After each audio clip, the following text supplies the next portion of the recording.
नमस्कार विद्यार्थी मित्रांनो, मी अजित चहाळ. डेक्कन लर्निंग सोल्युशनच्या ऑनलाईन प्लॅटफॉर्मवरती तुमचं पुन्हा एकदा स्वागत आहे. विद्यार्थी मित्रांनो, आज आपण येणारी जी काही राज्यसेवा परीक्षा आहे, म्हणजेच नवीन पॅटर्न नुसार होणारी राज्यसेवा परीक्षा, जी सप्टेंबरमध्ये ज्याची प्रिलिमिनरी एक्झाम आहे, फॉर्म त्याचे ऑलरेडी भरून झालेले आहेत. तर त्या संदर्भातली एक ओरिएंटेशन लेक्चरची सिरीज स्टार्ट करत आहोत आणि आज आपण सीसॅट या विषयापासून सुरुवात करतोय. सीसॅट पासून सुरुवात करण्याचं एक महत्वाचं कारण म्हणजे नुकतीच जी काही UPSC ची पूर्वपरीक्षा झाली, त्या पूर्वपरीक्षेमध्ये बऱ्याचशा विद्यार्थ्यांना सीसॅट मध्ये प्रचंड अडचणी फेस कराव्या लागल्या. म्हणजे बऱ्याच विद्यार्थ्यांचं मॅथ्स रिझनिंगचा बेस चांगला असून सुद्धा प्रॅक्टिस न केल्या कारणाने बऱ्याचशा विद्यार्थ्यांकडे एकंदरीत त्या विषयाच्या बाबतीमध्ये आता शंका निर्माण झाली की आपण त्यामध्ये क्वालिफाय होऊ अथवा नाही. जरी फक्त 33% क्वालिफिकेशन असेल, जरी फक्त 67 मार्क्स आउट ऑफ 200 आपल्याला मिळवायचे असतील, तरी सुद्धा बऱ्याच विद्यार्थ्यांना यामध्ये अडचण निर्माण झाली आणि त्याचं महत्वाचं कारण म्हणजे या विषयाकडे केलं गेलेलं पूर्णपणे दुर्लक्ष. जरी सीसॅट क्वालिफाईंग असेल तरी अजिबातच त्याचा अभ्यास करायचा नाही, अजिबातच त्याची प्रॅक्टिस करायची नाही असं करू नका. कारण तुम्हाला GS ला जरी जास्त स्कोअर आला तरी सीसॅट ऍटलिस्ट क्वालिफाय करणं हे त्या ठिकाणी बंधनकारक आहे. त्यामुळे त्याच्याकडे दुर्लक्ष करू नका. आणि त्यामुळे बऱ्याचशा विद्यार्थ्यांना फटका UPSC मध्ये आजतागायत बसत आलेला आहे.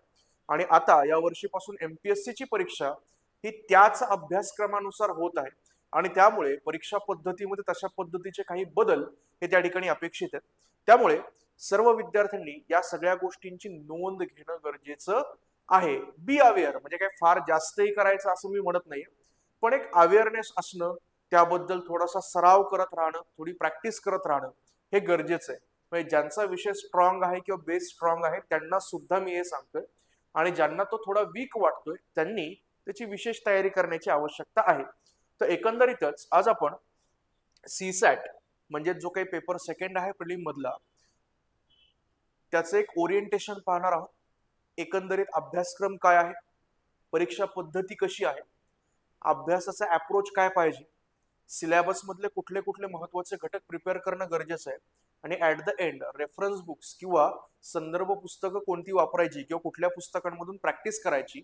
आणि समजा मला बेसिक मध्ये अडचणी आहेत किंवा कदाचित माझं मॉडरेट लेवलला सीसॅट आहे की जास्त बेसिक मध्ये अडचण नाहीये, मध्यम स्वरूपाची तयारी माझी झालेली आहे आणि कदाचित काही जणांची ऍडव्हान्स तयारीची गरज असेल, म्हणजे मला कॅल्क्युलेशन पण येतात, मॉडरेट लेवलला सुद्धा मी व्यवस्थित आहे, मला फक्त प्रॅक्टिसची गरज आहे. तर अशा तीनही टप्प्यातल्या विद्यार्थ्यांना तयारी करताना काय काय केलं पाहिजे याविषयीची चर्चा या सेशन मध्ये आपण करणार आहोत. सुरुवात आपण करूया.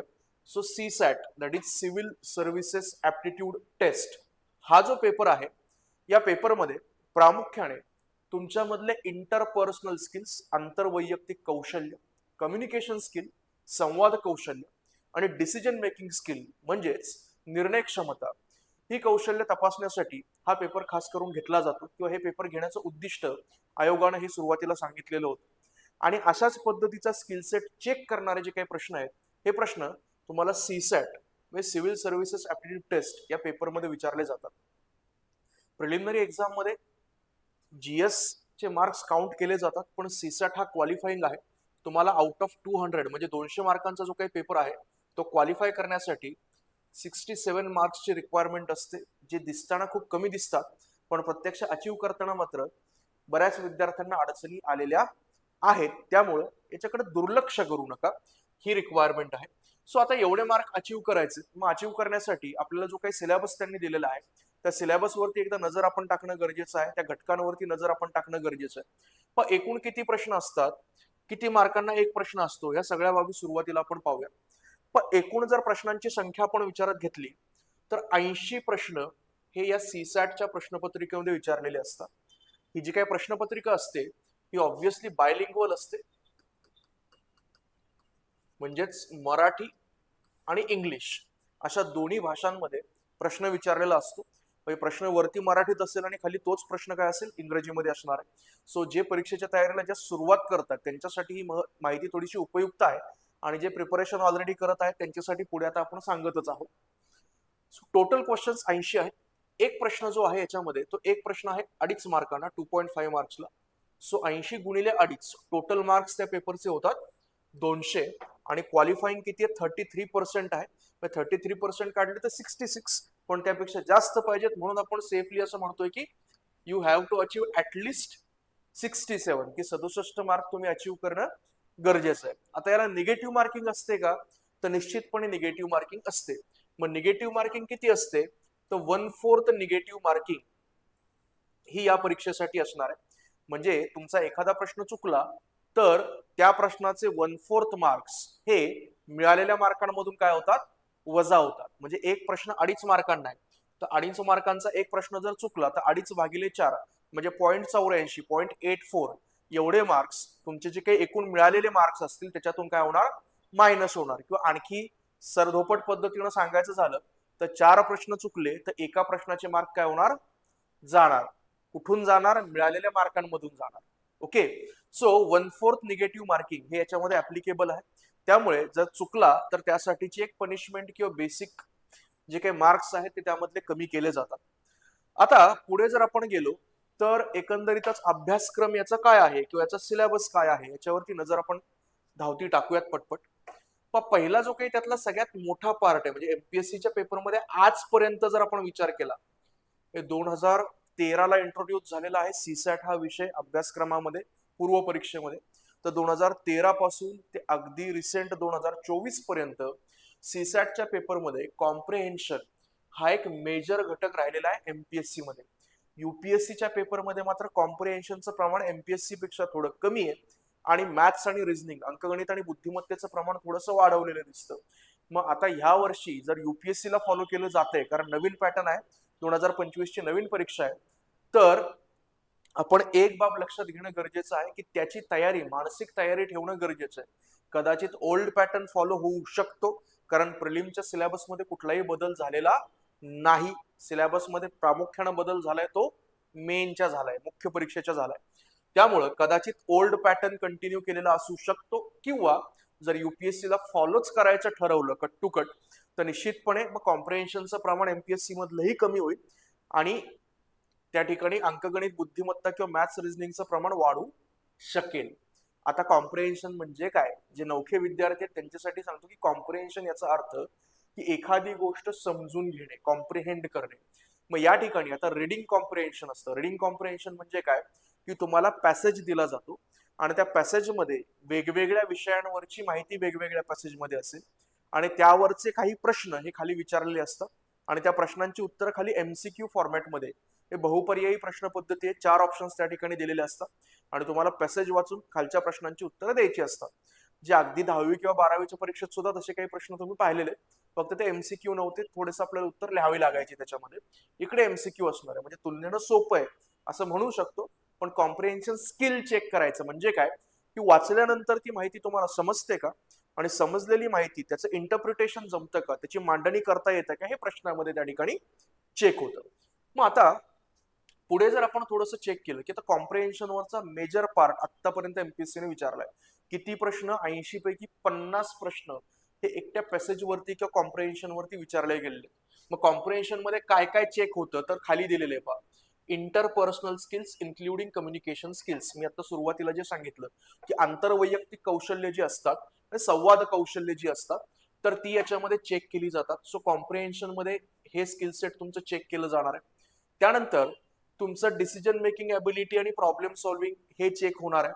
पण हे आता कशामध्ये, तर हा दुसरा सेक्शन आला पहा, logical reasoning and analytical ability. म्हणजे काय की आपण त्याला बुद्धिमत्ता आणि विश्लेषणात्मक क्षमता असं त्या ठिकाणी म्हणतो. की तर्कशास्त्र, लॉजिकल रिझनिंग म्हणजे तर्कशास्त्र आणि अनालिटिकल ॲबिलिटी म्हणजे काय तर विश्लेषणात्मक क्षमता किंवा एकत्रित पद्धतीने आपण त्याला बुद्धिमापन अशा पद्धतीने ओळखतो किंवा रिझनिंग असं जनरल वर्ड त्यासाठी वापरला जातो. त्यानंतर जनरल मेंटल ॲबिलिटी, सामान्य मानसिक क्षमता, हा पण त्या बुद्धिमत्तेचाच पार्ट आहे. म्हणजे हा दुसरा सेक्शन त्याच्यामध्ये आहे. आणि बेसिक न्यूमरसी हा देखील याचा अंकगणिताचा पार्ट आहे. म्हणजे मॅथमॅटिक्स आपण जे काय म्हणतो की नॉर्मल टॉपिक्स आपण मॅथ्सचे जे सोडवलेले आहेत, म्हणजे यांनी स्कॉलरशिपच्या वगैरे परीक्षा दिल्या असतील किंवा काही कॉम्पिटेटिव्ह स्कूल कॉम्पिटेटिव्ह एक्झाम्स वगैरे दिलेले असतील, त्यांना माहिती आहे की अंकगणित आणि बुद्धिमत्तेवरचे प्रश्न कसे असतात. सो हे 3 टॉपिक मिळून ते अंकगणित आणि बुद्धिमत्ता या घटकावरचे प्रश्न असतात. आणि डिसिजन मेकिंग आणि प्रॉब्लेम सॉल्व्हिंग वरचे काही प्रश्न एमपीएससी विचारते, साधारणपणे 5 प्रश्न. मग आता हे प्रश्न कसे असतात, तर अंकगणित आणि बुद्धिमत्ता तर नॉर्मल प्रश्न असतात जे सगळ्यांना माहिती आहेत, की वेगवेगळे आपले जे काही घटक आहेत, की सरासरी, नफा तोटा, व्याज, शेकडेवारी, त्यानंतर आणखी काळ, काम, वेग, वेगवेळ, अंतर, यासारखे वेगवेगळे घटक त्याच्यावरचे प्रश्न असतात.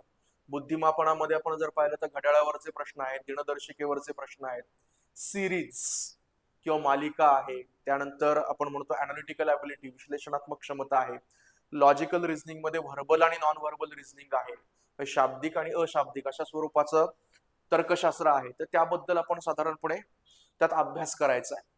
मग अंकगणित आणि बुद्धिमत्तेवरती साधारण 25 प्रश्न आहेत. डिसिजन मेकिंग आणि प्रॉब्लेम सॉल्व्हिंग यामध्ये काय असतं, की तुमच्या समोर एखादी घटना किंवा एखादी केस स्टडी ठेवली जाते, एखादी सिच्युएशन ठेवली जाते, आणि अशा घटनेच्या दरम्यान तुम्ही काय कराल असं विचारलं जातं, आणि काय केलं जाऊ शकतं या संदर्भातले 4 ऑप्शन हे खाली दिलेले असतात. तर तुम्हाला 4 ऑप्शन पैकी कुठली कृती दिलेल्या घटनेसाठी सगळ्यात योग्य आहे हे निवडून लिहायचं असतं. त्याला डिसिजन मेकिंग असं त्या ठिकाणी म्हटलं जातं. आता ऍक्च्युली डिसिजन मेकिंग साठी निगेटिव्ह मार्किंग नसतं, प्रत्येक ऑप्शनला वेगवेगळे मार्क त्यामध्ये दिलेले असतात. हे सगळं काय हे नंतरच्या टप्प्यामध्ये हळूहळू आपण पाहणार आहोत. यात सुरुवातीला ओरिएंटेशन आपण पाहतोय आणि नंतर मी एक एक जो काही सेक्शन आहे त्याच्यातला तो एक्सप्लोअर करून नंतरच्या सेशन्स मध्ये तुम्हाला सांगणार आहे. पण यासाठी आपलं चॅनल सबस्क्राईब नक्की करून ठेवा, म्हणजेच तुम्हाला याबद्दलचे जे काही अपडेट्स आहेत हे अपडेट्स मिळत राहतील. आणि डेक्कन लर्निंग सोल्युशनचं प्ले स्टोअरवरती ॲप सुद्धा आहे, ज्यामध्ये तुम्हाला सीसॅट आणि सायन्स टेक याचे प्रामुख्याने इंडिव्हिज्युअल कोर्सेस त्या ठिकाणी मिळतील, आणि एमपीएससी आणि यूपीएससी साठीच्या फाउंडेशन बॅचेस या सुद्धा तुम्हाला उपलब्ध होणार आहेत. फक्त या सगळ्या ज्या काही बॅचेस आहेत त्या 1 जुलैला आपण लॉन्च करत आहोत, आणि त्या दिवसापासून या सगळ्या बॅचेस तुम्हाला उपलब्ध होणार आहेत. पुढे आपण जाऊयात, की याचा अभ्यासक्रम जर आपण पाहिला किंवा त्याची मार्किंग स्कीम आता मी सांगितल्याप्रमाणे ती परत एकदा हायलाइट करतो पहा. त्यानंतर आपण त्या घटकांकडे जाऊयात, कारण अंकगणित आणि बुद्धिमत्ता याच्यातले काही उपघटक घटक आपल्याला अभ्यासायचे, तर ते आपण चेक करणार आहोत. मग कॉम्प्रिहेन्शन किंवा पॅसेजवरती किती प्रश्न असतात? 50 प्रश्न. अंकगणित आणि बुद्धिमत्ता, general mental ability, logical reasoning आणि बेसिक न्यूमरसी, म्हणजेच मूलभूत अंकगणित, तर्कशास्त्रीय युक्तिवाद आणि सामान्य मानसिक क्षमता, म्हणजे एकत्रितपणे आपण त्याला मॅथ्स रिझनिंग अंकगणित बुद्धिमत्ता म्हणतो. याच्यावरती किती? 25 क्वेश्चन्स आहे. आणि डिसिजन मेकिंगचा विचार जर आपण केला किंवा निर्णय क्षमतेचा विचार केला तर याच्यावरती 5 प्रश्न हे त्या ठिकाणी विचारले जातात. असे एकूण जर आपण पाहिले तर टोटल किती क्वेश्चन्स आहेत? 80 क्वेश्चन्स आहेत, 80 प्रश्न आहेत. सांगितल्याप्रमाणे एका प्रश्नाला 2.5 मार्क. पुढे आपण जाऊया.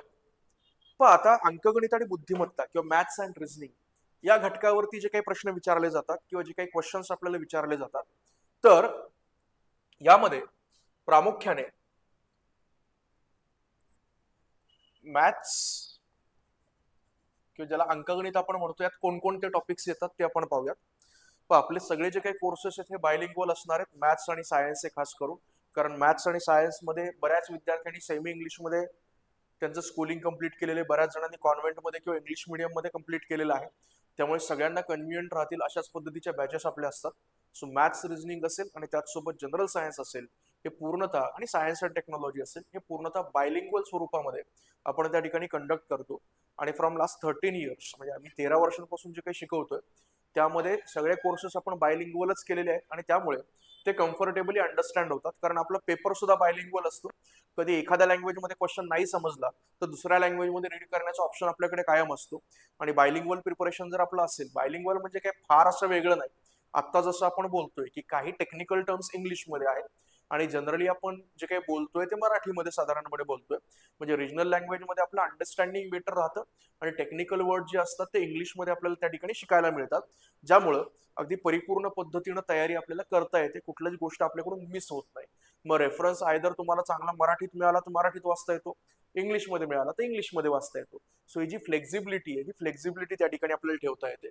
सो आता मॅथ्समध्ये जर आपण पाहिलं तर काही महत्वाचे जे काही चॅप्टर्स आहेत किंवा काही घटक जे तुम्हाला प्रिपेअर करायचे त्यांची नावं फक्त मेन्शन करून ठेवतो, म्हणजे तुम्ही तुमच्या नोटबुकमध्ये ठेवा किंवा स्क्रीनशॉट घेऊन ठेवा. पण मी रेफर करेल की नोटबुकमध्ये लिहून ठेवा, कारण स्क्रीनशॉट आपण फोनमध्ये किती घेतो, नंतर फोनची मेमरी फुल झाली की आपल्याला सगळे स्क्रीनशॉट डिलीट करावेच लागतात, आणि एकदा स्क्रीनशॉट घेतला की नंतर आपल्याला ते लक्षात राहत नाही. पण नोटबुकमध्ये जर आपण लिहिलेलं असेल तर नोटबुक आपण कायम खूप चांगल्या पद्धतीने प्रिझर्व करतो, आणि हा एक अनुभव आहे, त्यामुळे शक्यतो नोटबुकमध्ये लिहून ठेवत चला नोट्स वगैरे ज्या काही असतील. फोनमध्ये सॉफ्ट कॉपीच्या स्वरूपात ज्यांना सवय आहे त्यांना ठीक आहे, पण ज्यांना सवय नाही त्यांनी विनाकारण त्याच्या नादी लागू नका. आपल्या नोटबुकमध्ये व्यवस्थित लिहून ठेवा. पण आता मॅथ्स मध्ये जर पाहिलं आपण, तर आपल्याला सुरुवातीला नंबर सिस्टीम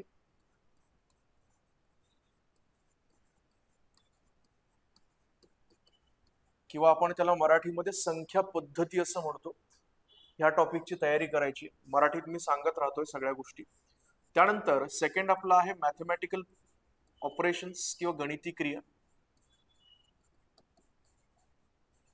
मॅथमॅटिकल ऑपरेशन्स किंवा गणिती क्रिया म्हणजेच बेरीज, वजाबाकी, गुणाकार, भागाकार या क्रियांशी निगडीत काही पझल फॉर्म मधली एक्झाम्पल्स त्या ठिकाणी असू शकतात.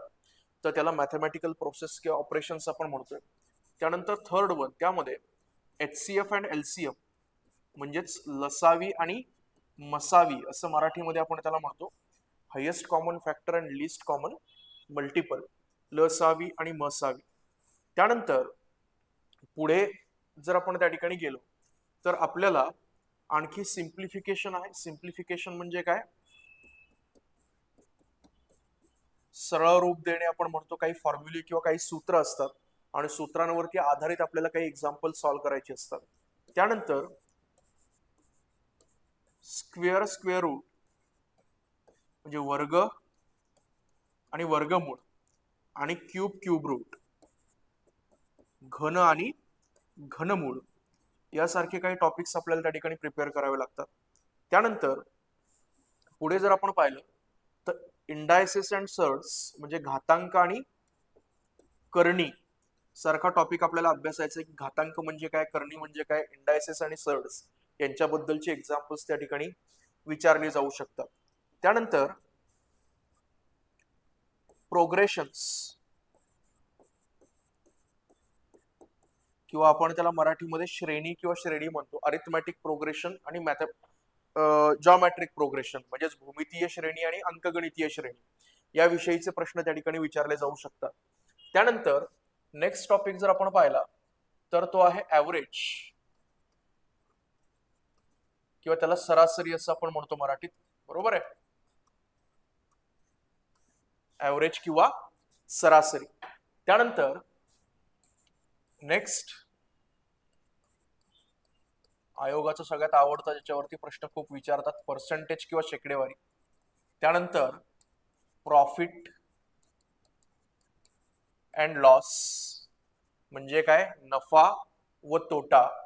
त्यानंतर इंटरेस्ट, मग त्यामध्ये सिंपल इंटरेस्ट, कंपाऊंड इंटरेस्ट, सरळ व्याज, चक्रवाढ व्याज. त्यानंतर नेक्स्ट टॉपिक जर आपण त्याच्यामध्ये अभ्यासला तर तो आहे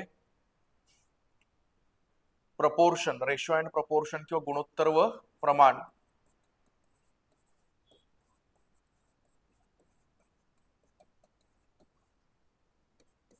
त्यानंतर पुढे जर आपण पाहिलं तर पार्टनरशिप किंवा भागीदारी वरचे प्रश्न असतात.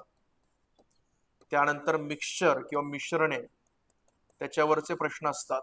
आता ऍक्च्युली हे सगळे रेशो अँड प्रपोर्शनशी निगडीत असणारे घटक आहेत किंवा टॉपिक्स आहेत. त्यानंतर टाइम, वर्क अँड स्पीड म्हणजेच काळ, काम आणि वेग याच्यावरचे प्रश्न असतील. त्यानंतर स्पीड, टाइम अँड डिस्टन्स, वेग, वेळ आणि अंतर यावरचे प्रश्न असतील. मग त्यामध्ये problem on trains, pipes and systems, नळ आणि टाकी, रेल्वेवरचे प्रश्न, हे सगळे त्याच्यामध्ये आपण एकत्रित पद्धतीने इन्क्लूड त्या ठिकाणी करू शकतो. पुढे आपण जेव्हा ते सगळे एक्सप्लोर करणार आहोत त्यावेळेला मी तुम्हाला सांगेलच मग त्या अंतर्गत कोणकोणते घटक येतात. त्याचसोबत आपण रोज daily math series, daily practice series म्हणून एक सिरीज पुढच्या आठवड्यापासून सुरू करत आहोत, ज्यामध्ये एक एक टॉपिक आणि त्याचे बेसिक्स हे आपण कव्हर करत राहणार आहोत. त्यानंतर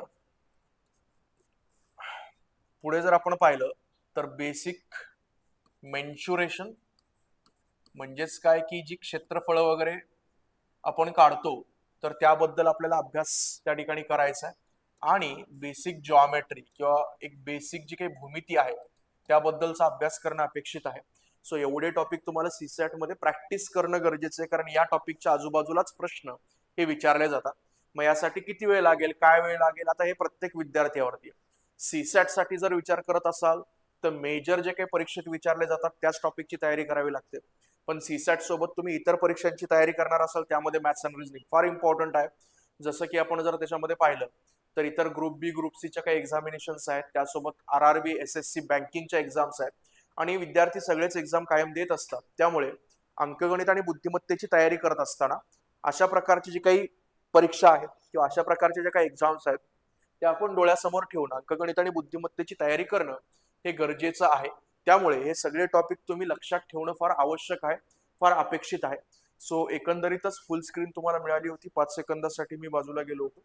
तर त्यामध्ये आता हे सगळे टॉपिक्स तुमच्या डोळ्यासमोर आहेत. याच पद्धतीने आपण बुद्धिमत्ता किंवा बुद्धिमापनाचे जे काही घटक आहेत किंवा टॉपिक्स आहेत त्याविषयी पाहणार आहोत.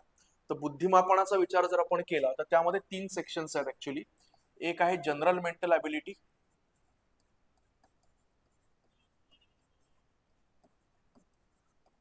जे याला मराठीमध्ये आपण सामान्य मानसिक क्षमता असं म्हणतो.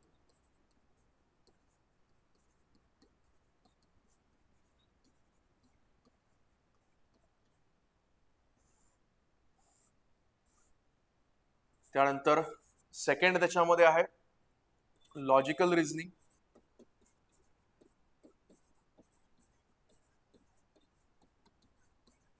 किंवा आपण त्याला मराठीमध्ये तर्कशास्त्रीय युक्तिवाद.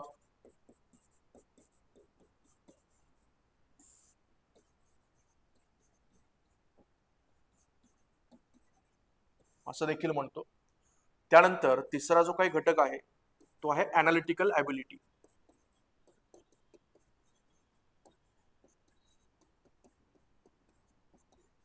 म्हणजेच विश्लेषणात्मक क्षमता. सो या 3 सेक्शनची तयारी आपल्याला करावी लागते. त्यामध्ये जर जनरल मेंटल ॲबिलिटीचा विचार आपण केला तर यामध्ये कोणकोणते टॉपिक्स येतात, तर नॉर्मल जे काही बुद्धिमत्तेचा अभ्यास करताना टॉपिक आपण पाहतो हे टॉपिक्स त्याच्यामध्ये येतात. जसं की आपण जर पाहिलं तर सिरीज आहे किंवा मालिका, त्यानंतर अॅनालॉजी म्हणजे समान संबंध आहे, त्यानंतर क्लासिफिकेशन किंवा ज्याला ऑड मॅन आउट आपण म्हणतो विसंगत घटक ओळखणं आहे, त्यानंतर कोडिंग डिकोडिंग म्हणजेच सांकेतिक भाषा आपण ज्याला म्हणतो तो घटक आहे, त्यानंतर डायरेक्शन सेन्स टेस्ट म्हणजे दिशाबोध, दिशांवरचे जे काही प्रश्न असतात ते त्यामध्ये विचारले जातात. त्यानंतर आणखी जर आपण पुढे पाहिलं तर ब्लड रिलेशन्स म्हणजे नातेसंबंधांवरती प्रश्न विचारले जातात. त्यानंतर पुढे जर आणखी आपण पाहिलं तर मिसिंग कॅरेक्टर. मिसिंग कॅरेक्टर म्हणजे काय की आकृत्यांमधल्या रिक्त जागा ज्या काही असतात त्या भरायच्या असतात. वेगवेगळ्या शेपमध्ये आकृत्या दिलेल्या असतात आणि त्याच्यामध्ये मग काही लेटर्स A to Z किंवा नंबर्स यांचं एक लॉजिकल काहीतरी रिलेशन असतं, ते आयडेंटिफाय करायचं असतं आणि एका ठिकाणी क्वेश्चन मार्क असतो, त्या ठिकाणचा लेटर किंवा नंबर ओळखायचा असतो, त्याला मिसिंग कॅरेक्टर आपण म्हणतो. त्यानंतर वेन डायग्राम्स किंवा वेन आकृत्यांवरचे काही प्रश्न असतात, त्यामध्ये व्हर्बल नॉन व्हर्बल दोन्ही पद्धतीचे येऊ शकतात. त्यानंतर पुढे जर आपण पाहिलं तर प्रॉब्लेम ऑन क्लॉक्स किंवा घड्याळावरील प्रश्न आहेत आणि त्याचसोबत कॅलेंडर वरचे प्रश्न देखील असतात.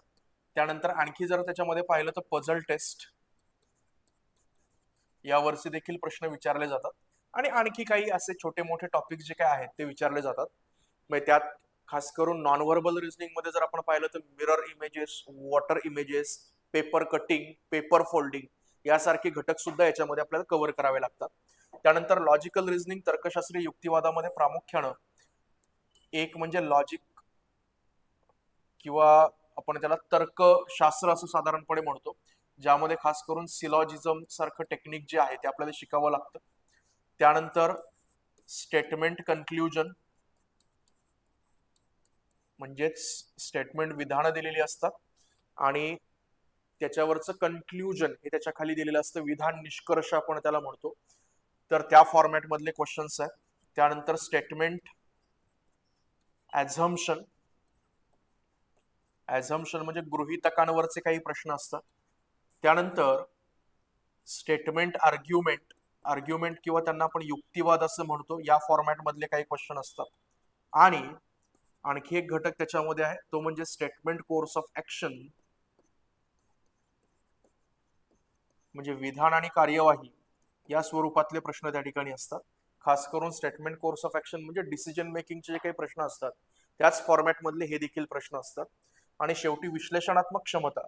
तर विश्लेषणात्मक क्षमतेमध्ये हे जे काही सगळे टॉपिक्स आहेत, जनरल मेंटल ॲबिलिटी, याच प्रश्नांचं थोडंसं दीर्घ स्वरूप जर केलं किंवा मोठे प्रश्न तयार केले, कॉम्प्लिकेटेड प्रश्न तयार केले, पझल टेस्टच्या फॉर्मॅटमधले क्वेश्चन जर आपण त्याच्यामध्ये पाहिले तर ते आपल्याला अनालिटिकल ॲबिलिटीमध्ये दिसतात. म्हणजे हाफ पेजचा क्वेश्चन असतो, अर्ध्या पानाचा प्रश्न असतो आणि खाली मग काहीतरी एक त्यातला उपप्रश्न विचारलेला असतो, तर त्याचं उत्तर द्यायचं असतं. म्हणजे उदाहरणार्थ की ABCDEFG हे 7 शिक्षक सोमवार ते रविवार या 7 वेगवेगळ्या दिवशी 7 वेगवेगळे विषय शिकवतात, बरोबर. सो कोणीतरी कोणत्या तरी वारी अमुक अमुक विषय शिकवतो, दुसरा त्याच्या पुढच्या दिवशी वेगळा विषय शिकवतो, अमुक एखादा शिक्षक हा एक विषय शिकवत नाही, अशा पद्धतीची माहिती दिलेली असते. आणि मग त्यानुसार आपल्याला कोणता शिक्षक कोणत्या वारी किंवा कोणत्या दिवशी कोणता विषय शिकवतो हे सगळं सेग्रिगेट करायची असते इन्फॉर्मेशन, ज्याला आपण म्हणतो अनालिटिकल ॲबिलिटी, विश्लेषणात्मक क्षमता. दिलेल्या माहितीचं विश्लेषण करणं ही त्यातली प्रमुख रिक्वायरमेंट असते. सो हा बुद्धिमत्तेचा किंवा बुद्धिमापन या घटकाचा अभ्यासक्रम साधारणपणे आहे. तर विद्यार्थी मित्रांनो, अंकगणित आणि बुद्धिमत्तेचा अभ्यास करताना तुम्हाला आता तुम्ही कोणत्या स्टेजला आहात याच्यानुसार अभ्यास करणं फार गरजेचं असतं. मग कोणत्या स्टेजला आहात तर 3 स्टेजेस असतात. थोडक्यात सांगतो. त्यातली पहिली जी काही स्टेज असते ती असते की अगदी बेसिक, हे इकडेच मी तुम्हाला सांगण्याचा प्रयत्न करतो, just a moment. Okay. So पहिली जी काही स्टेज असते ती पहिली स्टेज असते अगदी बेसिक. बेसिक म्हणजे काय की तुम्हाला अगदी मूलभूत आकडेमोड जी असते, बेरीज वजाबाकी गुणाकार भागाकार, याच्याबद्दलच फार जास्त माहित नाही. तिथून सुरुवात करायची की अगदी शाळेत असताना काही फार व्यवस्थित अभ्यास झालेला नाही आपला किंवा तसं लर्निंग प्रोसेस चांगली झालेली नाही, तर आपल्याला ह्या बेसिक गोष्टी कव्हर करायच्या. मग अशा वेळेला तुम्ही काय करणार, तर सुरुवात करताना 5वी ते 8वीची जी काही स्टेट बोर्ड्स आहेत किंवा क्रमिक पुस्तकं आपण जी म्हणतो, तर त्या स्टेट बोर्ड मधले आता मी तुम्हाला जे काही टॉपिक सांगितले मॅथ्स मधल्या, रिझनिंग तर नसेल त्याच्यात, पण मॅथ्स मधले जे काही टॉपिक सांगितले ते टॉपिक एक एक करून फक्त पाहून घ्यायचे व्यवस्थित आणि काही प्रॅक्टिस एक्झाम्पल्स त्यातली सोडवायची पटपट. फार काही सगळंच सगळं सोडवत बसायचं नाही. टॉपिक पाहायचं, त्यातल्या बेसिक गोष्टी पाहायच्या आणि फक्त एक दोन प्रॅक्टिस एक्झाम्पल्स त्यातली सॉल्व्ह करायची आणि पुढे सरकायचं. हे झालं की बेसिक मध्ये मग 5वीचं स्कॉलरशिपचं जे काही बुक आहे, जे महाराष्ट्र गव्हर्नमेंट किंवा महाराष्ट्र स्टेट बोर्डच आहे, ते सॉल्व्ह करा, ज्यामध्ये मग तुम्ही एमसीक्यू कडे शिफ्ट व्हाल. एमसीक्यू म्हणजे कारण परीक्षेमध्ये आपल्याला एमसीक्यूज असतात ना, मल्टिपल चॉईस क्वेश्चन्स, त्याच्याकडे तुम्ही शिफ्ट व्हाल. मग 5वीच्या स्कॉलरशिपच्या पुस्तकामध्ये तुम्ही आपल्या एक्झामशी थोडंसं काय करता, रिलेट करता, कारण त्याच फॉर्मॅटमध्ये आपल्याला प्रश्न दिसून येतात. त्यानंतर दुसरा जो आहे मॉडरेट लेवल. मॉडरेट लेवलला जे विद्यार्थी आहेत त्यांच्यामध्ये काय की बेसिक कव्हर आहे, बेरीज वजाबाकी गुणाकार भागाकार वगैरे या प्रोसेस मला माहिती आहे. पण झालंय काय की अगदी 10वी नंतर वगैरे माझा मॅथ्सशी परत संबंध नाही आला, मध्ये 5-6 वर्षांचा गॅप पडलाय आणि गॅप पडल्यामुळे नेमकं आठवत नाही किंवा सरासरी म्हणजे काय असतं, शेकडेवारी म्हणजे काय, नफा तोटा म्हणजे काय, किंवा ते फॉर्म्युले कसे यूज करायचे याचा थोडा विसर पडलाय. म्हणजे जी लिंक होती सब्जेक्टची ती लिंक थोडीशी मिसिंग आहे आणि ती मिसिंग लिंक जर क्रिएट करायची असेल तर मग काय करावं लागेल, तर मग मला 8वीच्या स्कॉलरशिपच्या पुस्तकापासून सुरुवात करायला लागेल. मिसिंग लिंक क्लिअर करण्यासाठी 8वीचं स्कॉलरशिपचं पुस्तक, त्यातला अंकगणित आणि बुद्धिमत्ता सोडवा. तुमचा तो जो काही प्रश्न आहे की आता गॅप पडलाय आणि आठवत नाही, तो प्रश्न निघून जाईल. ते झालं की मग आता या ऍडव्हान्स लेवलला. ऍडव्हान्स लेवल म्हणजे काय की ज्या विद्यार्थ्यांना हे सगळं क्लिअर आहे की आता झालेलं आहे ऑलरेडी, बेरीज वजाबाकी गुणाकार भागाकार व्यवस्थित माहिती आहे, लिंक पण आहे, आठवतंय पण, पण मला एक्झाम ओरिएंटेड प्रॅक्टिसची गरज आहे, तर अशा वेळेला ऍडव्हान्स लेवलला आल्यानंतर तुम्ही काय करा की डायरेक्टली रेफरन्सेस जे काही आता मी सांगेल पुढे याच्यामधून प्रॅक्टिस करायला सुरुवात करा. आणि त्याचसोबत प्रिव्हियस इयर क्वेश्चन पेपर जे आहेत सगळे 2013 पासून ते 2024 पर्यंतचे हे डोळ्यासमोर सातत्याने ठेवायचे. मग त्यामध्ये ग्रुप बी ग्रुप सी चे पण पाहायचे आणि सीसॅटचे जे काही झालेले पेपर आहेत ते सुद्धा त्याच्यामध्ये पाहायचे. टोटल जर आपण पाहिले तर 12 पेपर्स त्या ठिकाणी होतात. 12 पेपर म्हणजे फार मोठा आपल्याकडे पीवायक्यूचा साठा आहे, तर त्याच्यावरती सुद्धा खूप चांगली तयारी आपली होऊ शकते. आता लक्षात घ्या, जे बेसिक पासून आहेत त्यांना हे तिन्ही कव्हर करायचे. जे मॉडरेट लेवलला आहेत त्यांना या 2 लेवल कव्हर करायच्या. म्हणजे तुम्हाला इथपासून इथपर्यंत यायचंय. फक्त तुम्ही ठरवायचंय. तुम्हाला चांगलं माहिती की तुम्ही यापैकी कुठं आहात. बेसिकला आहात, मॉडरेटला आहात की ऍडव्हान्स लेवलला आहात. त्यामुळे तुम्हाला जर जाणीव आहे त्या गोष्टीची तर निश्चितपणे त्याचं प्रिपरेशन चांगलं केलं जाऊ शकतं. आता ऍट द एंड रेफरन्सेस कोणते वापरायचे ते आपण पाहूयात, पटकन नजर टाकूयात. पहा, सीसॅट रेफरन्सेस त्यांची लिस्ट मी याच्यामध्ये तुम्हाला दिलेली आहे. त्यामध्ये शेवटी एक वाक्य फार म्हटलेलं आहे की paper solving is must. Practice paper जे आहेत ते सॉल्व्ह करणं फार गरजेचं आहे. आपला जो काही सीसॅटचा कोर्स असणार आहे तुम्ही हे वाचून घ्यालच. मी परत एकदा सांगतोच तुम्हाला व्यवस्थित पद्धतीने. हे मराठी आणि इंग्रजी दोन्ही माध्यमांमध्ये ही पुस्तकं अवेलेबल आहेत.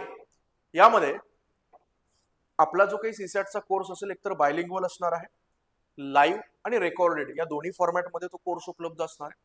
आणि भरपूर प्रॅक्टिस टेस्ट म्हणजे टॉपिक वाईज प्रॅक्टिस असेल आणि कॉम्प्रिहेन्सिव्ह प्रॅक्टिस ही त्या कोर्सची वैशिष्ट्ये असतील. त्यामुळे अगदी रिगरसली तुमच्याकडून त्या गोष्टी करून घेतल्या जाणार आहेत. 1 जुलै पासून आपण लाईव्ह बॅच आणि त्याचसोबत रेकॉर्डेड बॅच या दोन्ही त्या ठिकाणी उपलब्ध असणार आहे. ज्यांना लाईव्ह मध्ये इंटरेस्ट आहे ते लाईव्ह जॉईन करू शकता, ज्यांना रेकॉर्डेड मध्ये इंटरेस्ट आहे ते रेकॉर्डेड जॉईन करू शकता. येणारी जी काही सप्टेंबरची परीक्षा आहे त्याच्या अगोदर संपूर्ण प्रॅक्टिस आपली झालेली असणार आहे. ऑगस्ट पर्यंत, जुलै आणि ऑगस्ट या 2 महिन्यांमध्ये ती जी काही बॅच आहे ज्यामध्ये प्रामुख्याने मॅथ्स आणि रिझनिंग यावरती आपला फोकस असणार आहे, तर ही बॅच त्या ठिकाणी कव्हर होणार आहे. So if you are interested तर तुम्ही डिस्क्रिप्शन बॉक्समध्ये कॉन्टॅक्ट नंबर दिलेला आहे त्यावरती कॉल करू शकता, आपलं ॲप डाउनलोड करून ठेवू शकता आणि चॅनलला निश्चितपणे सबस्क्राईब करा. आणि ज्या ज्या विद्यार्थ्यांना आवश्यकता आहे, ज्या ज्या विद्यार्थ्यांना गरज आहे त्यांच्यापर्यंत ही माहिती नक्की पोहोचवा. आजच्या सेशनमध्ये आपण इथेच थांबूया. याच सारखी सेशन पुढे आपण कंटिन्यू करणार आहोत. डेली प्रॅक्टिस सिरीज ही आपली सिरीज पाहायला विसरू नका, जी येत्या सोमवारपासून आपण सुरू करणार आहोत. आज आपण थांबूया. धन्यवाद. Have a nice day.